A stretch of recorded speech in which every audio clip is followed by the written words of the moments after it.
So, Sagittarius, the archer, before we got so rudely interrupted. Now, this is a pretty easy one to see. It's always the arrow itself is always on a diagonal. Mm-hmm. The arrow is shooting from the left up to the right, and it's obvious from the simple version of it is it's obviously an archer who's aiming the arrow. On a more subtle level, again, there's a lot of stuff coming from the lower left, just like Leo. The Leo ball comes from the lower left. And so that's, again, an automatic subconscious life force that's being drawn upon, just like in Leo, it's being drawn upon. It's being drawn upon in a different way because with Leo, because it's fixed fire, it's really very much embodied in the self. Mm-hmm. Whereas with Sagittarius, because it's mutable fire, there's almost more objective awareness about this life force principle, if that makes any sense. So instead of feeling it's coming from within you, you're more able to think about it, aim it. It's being felt as an automatic sense of life, but it's then being consciously directed in some way, and it's being consciously directed towards some kind of higher understanding. So if we compare Sagittarius to Scorpio, Scorpio is fighting death. Mm-hmm. Sagittarius is aware that life is omnipresent no matter what. It doesn't matter whether we're physically alive or not. Everything is always alive. We are always in contact with that life force. There is a spiritual meaning to existence that will always be there. And Sagittarius is able to access it and focus it, and is always focusing it to a higher purpose. So it's pretty nice. So these are more of the, and I'm just curious because I'm a Sagittarius too, these are more of the winter signs, right? That's right. Yep. That doesn't necessarily mean that you're like, I don't know, like good with winter. Like, is it a dark, like a darker sign? Like, I guess, because you're talking about, Aries being like, coming into like the spring and like feeling like really good and like full of life. Like what I'm just trying to like, with the season, like I know I struggle with cold. Like I am not. I'm smiling because I've noticed a lot of people who are born in the winter hate the winter, and a lot of people who are born in the height of the summer hate the summer. Really?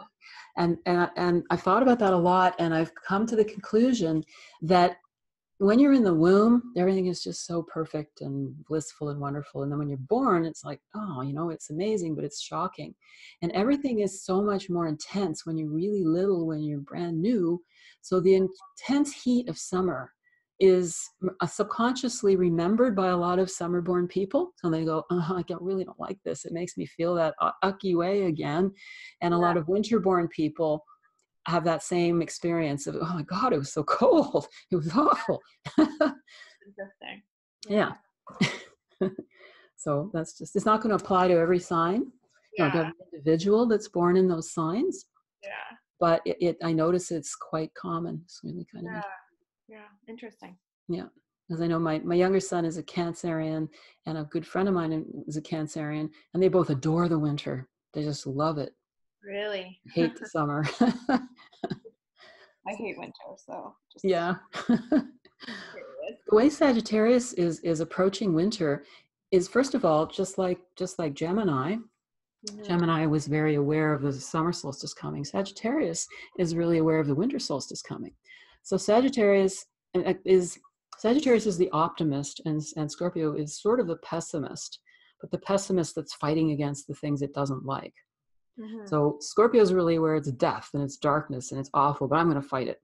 Sagittarius is like, well, yeah, it's dark, but the sun's about to get stronger. So there's that eternal optimism. It's aiming for the new solstice that's coming soon. And it's because it's so withdrawn, it's in that period of the winter on a spiritual esoteric level, we're the most withdrawn from the life force. Mm-hmm. And there's almost this ability to see behind the physical reality that Sagittarius automatically embodies. And Sagittarius knows, well, yeah, we have this going on, and yeah, it's tough, but behind it all, everything's always wonderful anyway. There's always pure spirit. Pure spirit's always there for us. It's always feeding us life force, even at the darkest time of the year. So Sagittarius is the happy Christmas shopper, the sign itself, not having the sun in that sign or any particular planet in that sign. The sign itself has that archetypal energy. And there are times when people who have sun in Sagittarius have that too. They have that feeling or that understanding. Yeah, it's interesting. There's a running joke with my friends that like as soon as winter hits, I'm almost like, oh, it's almost spring. It's this amount of time. So I'm constantly trying to keep it positive. We're almost there. So it's just really funny that we've never talked about that before, and that's the way you described it. Yeah. And the arrow is being on a more practical or mundane level. You could see this is the arrow that's being pulled through the bow, but you can also look at that line as the line of the coating of matter, and the arrow is penetrating through it. It's seeing beyond the material, and it's seeing the spiritual goal that goes beyond the material. We have mutable fire, so we have this real fire is spiritual, not material, and mutable is adaptable and open. It doesn't have a structure to it. So this sign is extremely spiritually oriented, and it is the sign of philosophy and spirituality as a result. Now, Capricorn, the Capricorn symbol is the Capricorn and the Leo ones are, in a way, they're the most complex, the way they're designed. Now, neither one of these stylized symbols are the absolute traditional symbol for Capricorn, unfortunately. I don't know if I could quickly find it, but it really has two parts to it. And one part is a tiny little upside down V, and then you continue to draw that V down to the very bottom of the page and curl it around itself, so that it's almost like the curling of a goat's horn. And it's a contrast between a very geometric shape of this upside down V, and then a very flowing, more feminine, artistic curling aspect as well. So again, we've got a kind of harshness versus creativity. It's Capricorn, in a way, it is a sign that in its own way, on the other side of the solstice, just like we have Gemini and Cancer being on the other side of the summer solstice, Sagittarius and Capricorn are pairs on the other side of the winter solstice, and Capricorn sees behind the veil of matter. Sagittarius sees through it. Capricorn sees behind it. So Capricorn sees how it's structured and how it's a combination of this masculine polarity and the feminine polarity. So one of the old symbols, it says here, sea goat or mountain goat. Those are two different symbols used for Capricorn. So the sea goat is really a good way of describing this union of two different qualities that Capricorn has. So the goat part is the more pragmatic, materialistic, left brain, logical, masculine aspect of Capricorn, and then the fishtail is the more feminine, intuitive, inspirational, intuitive. I said that already, but I think you understand what I'm saying. So it's a balance between, being practical versus being intuitive. Yeah. And it's even more than that, because in an interesting way, it's kind of a practical intuition. It's intuition being used in a practical way. That's why it's one being. It's a sea goat. That's why it's the masculine. Masculine is anything that's square or pointed. When you see it even in handwriting, Those are more masculine characteristics in a person. If their handwriting is pointy or cubical, there are more feminine characteristics if there's more creative flourishes or more rounded symbols. The Capricorn perfectly contains both. What would you say practical intuition is versus like what? What would be practical intuition? Is actually, my older son was a perfect example of practical intuition when he was 3 years old. Mm-hmm. And he went down to my father's workshop, and my father was an engineer and he could fix anything. He took things apart when he was a little kid. He was a Gemini. Mm-hmm. And he had just put a lawnmower back together that he couldn't fix. So my son came down and he said, "Grandpa, I know what's wrong with the lawnmower." He just looked at it. I said, but he said, "I can't tell you. I have to draw you a picture." This is a 3-year-old. He'd never seen this thing before, really. He'd definitely never seen the inside of the lawnmower. So my dad said, "Well, okay, sure, go ahead, whatever." He gave him a piece of paper and a pencil, and my son drew a perfectly detailed diagram of the interior of this lawnmower. And he pointed to a little valve and he said, "There's a piece of something stuck in there. If you clean it out, it will run just fine."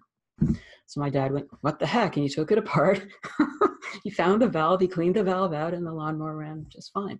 So that's practical intuition. That's being able to see inside of the material world, see how it's functioning, or seeing inside how an organization is being run, or how a political system runs, or how a human being's mind operates, or how somebody's physical body operates. All of these are the kind of practical intuition that Capricorn, on a spiritual level, Capricorn possesses. That makes total sense. Yeah, it's pretty amazing. Yeah.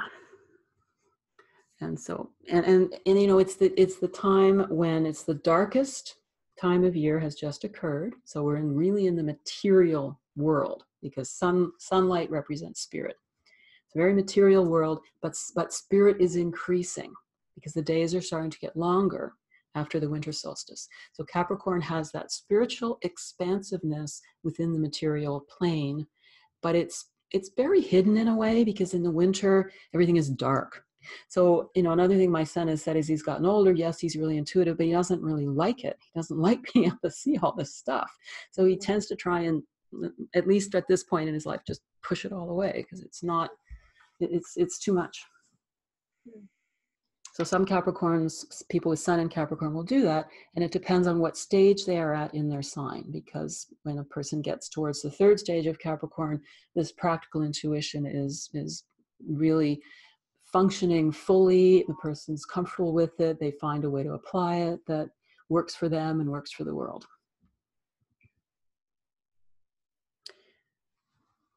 So we have Aquarius. And again, we have these two principles totally lined up with each other. Mm-hmm. And Aquarius is the water bearer. And so again, this is water that's pouring along. It really relates to two things being on the same wavelength. Water bearer, again, because these symbols are so esoteric. So there's a lot of spiritual teachings to the astrological signs and astrological symbolism. This is just for the sun signs. We'll get to it with the planets. But water bearer means to contain water. Water, actually, on an esoteric level, symbolizes consciousness. It symbolizes what's going on in the subconscious. It's that which nourishes us all on a spiritual level, which, of course, because the universe is conscious, it is mind stuff. Water is mind stuff. So people often say, well, why is Aquarius an air sign when it's called the water bearer? Because on a spiritual esoteric level, water actually represents consciousness. Now that's different than the way we normally use it in an astrological chart, or even when the signs of the zodiac, water relates to emotion. Mm-hmm. But when it comes to symbolic spiritual principles, which the zodiac signs really come from esoteric teachings about spiritual principles, the water bearer is the person who contains consciousness for the good of humanity. We're containing certain ideas. So, and it's amazing how you can link together the signs that are in the same element. So if Libra is dreaming of the ideal society, Aquarius contains the knowledge of the ideal society. And Aquarius's fixed intellectual understanding of the ideal society is the one set of waves on top, and the set of waves on the bottom is society itself that can receive that the water bearer brings. Are you following me? Yeah. So it's pretty cool. And some people draw those waves as curving waves. It can be pointed waves or curving waves. I think the pointed waves are probably the more traditional way to draw the symbol. So it's the maintenance of the society, like what it looks like, how it functions, like is that kind of the idea behind it? Mm-hmm, mm-hmm. Yep. And this is the time of year when spring is not there yet. This is the time when you choose the seeds for the coming year. That's when everybody gets their seed catalogs out and starts picking, what am I going to put in my garden this year? And in a like way, it's the time when people would have their councils and start planning the year. They're definitely, things are warmer, but we still have to really take care of each other right now, because in a more primitive society, you're getting down to the last of the food before springtime comes. There's very much a strong sense of the collectivisms, and even the Aboriginal peoples in North America here, a lot of them would be very much in council together. They'd be in these big collectives, that they'd separate out more as they went into the summer and expand and explore different, the different lands that they wanted to hunt in and gather in and discover. But at this point, we're all together collectively determining what's going to be what's going to make up the common good. And along with that, the dark side of that is people get really strong ideas about what is right, about how society should function. And so fixed air, once it gets an idea in its head, it's very stubborn about it and it won't let it go, because this is for the good of everybody. I believe this, I've got to hang on to it, not just for me, but for every other human being on the planet, or for my tribe or my people. So that's the sort of the potential dark side of Aquarius, because they might be wrong, but they won't let it go.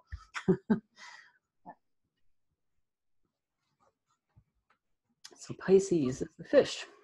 Mm-hmm. And of course, this symbol is usually thought of as being two fishes joined together.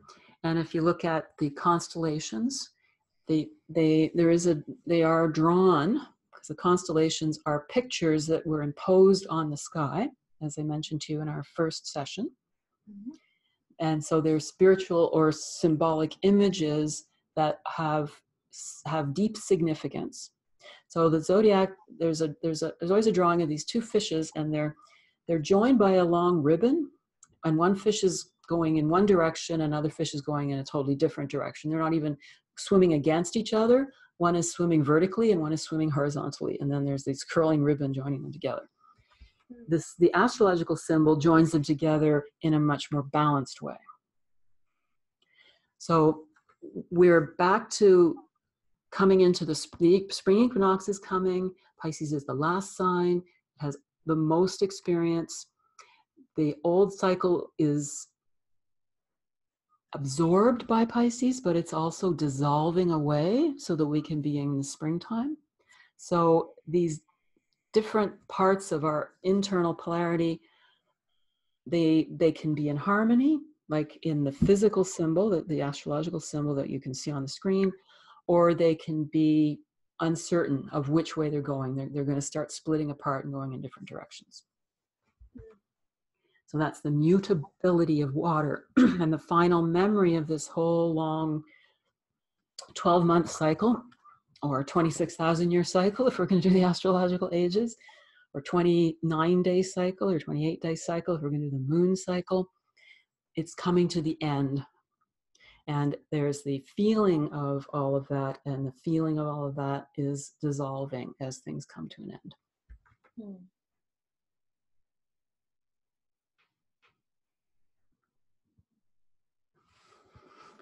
Yeah, so I think we probably came to those symbols. Yeah. So the goal is to have the zodiac in your mind, and here's the zodiac in a list, but it's also really good to have a visual symbol inside your mind, because you're asking me what's the most important tools to have. Mm-hmm. This is the most important tool to have, is that circular image of the zodiac, so that you know where all the signs are and how they relate to each other, and where they sit in the seasons, so that you immediately can recognize these astrological symbols. So that's the memory work. And try to do it by thinking of the meaning behind these symbols. That way you'll remember it all, and it'll make it a part of yourself. Make these astrological symbols a part of yourself. Oh, that's great. Yeah. Can we next time maybe look at like a circular zodiac one, so we're just comfortable with what it looks like? Yeah, and actually I think we can probably do that now. Here's okay. Can you see that? Yeah, they look a little, okay. Yeah, you just have to get used to this. Exactly. Different, but maybe they don't. They're just, they're a little bit more. They're a little bit different. Now this one, because that's the thing, because these are symbols, they're going to be stylized a little bit. And there are different chart systems. There's different ways to draw the symbols. And so Aries here is up on the diagonal upper right-hand corner. It's red. And it's in between a green Taurus symbol and a blue Pisces symbol, but they're all squished down. So, and that's very stylized. It's the horns have changed their shape with Aries. Yeah. Okay. But Cancer is pretty easy to see. The blue in the upper right-hand corner. Yeah. And Sagittarius down at the bottom. Yeah, I can see that one too. Now this is the Huber style of drawing charts, which is the one, if I'm going to use somebody else's style of drawing charts, this is the one I like the best. And they're still in order, right? They're still in order. Mm-hmm. Okay, they're always going to be in order. That's right. They're always going to be in order. And they're the signs of the zodiac. When you look at an astrological chart, they always are going counterclockwise around the chart. So if we start at the upper right-hand corner here with Aries, the next sign of the zodiac is Taurus, right up at the top of the screen, and on the other side of the top of the screen, Gemini, Cancer, Leo, Virgo, heading down, and so on down to Sagittarius at the bottom, and Pisces over on the right-hand side. It's always counterclockwise that the zodiac goes. And you said the Huber, is it Huber style? Yes, Huber style. Okay. Oh, that's great. Yeah. So I'll just have to study this a little bit. Yeah, and you can, we'll get you into Astrodienst soon, so that you can go in there and look at stuff. But I want you to be able to recognize what you're looking at. Good foundation. It's perfect. Thank you. You're welcome.